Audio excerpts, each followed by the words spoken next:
Hi guys, তোমরা প্রথমে video দেখে বুঝতে পারলে আমরা আজ কোথায় যাচ্ছি। বাড়িতে বসে বসে বোর হচ্ছিলাম, তাই জন্য বললাম চলো একটু সাপুজি যাই তান্দুরি চা খেতে। তো ওদেরকে ডাকলাম, ওটা ফাইনালি চলে এলো।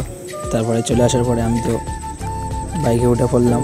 উঠে পড়ার পরে খুব হাওয়া লাগছিল, আর ও তো সাঁড়া ভাঙা টান দিচ্ছিল গাড়ি নিয়ে। তারপরে হঠাৎ করে দেখছে সামনে পুলিশ, ওর টানা কমে গেল।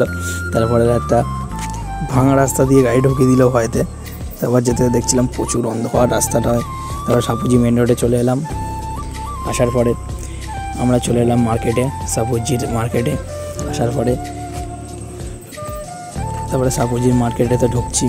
ঢোকার সময় সারা লোক দেখি আমার দিকে দেখছে, আমাদের ক্যামেরা নিয়ে করতে করতে ঢুকছি, আর কি বলবো। তারপরে তান্দুরি চা অর্ডার করলো। অর্ডার করার পরে চাটা তো এই লোক তো তৈরি করেই যাচ্ছে, নড়ছে কি চড়ছে। তারপরে ফাইনালি প্রচণ্ড গরম হচ্ছিল ওখানে আঁচ জ্বলছিল বলে, তাই তারপর ফাইনালি চাটা কমপ্লিট হলো।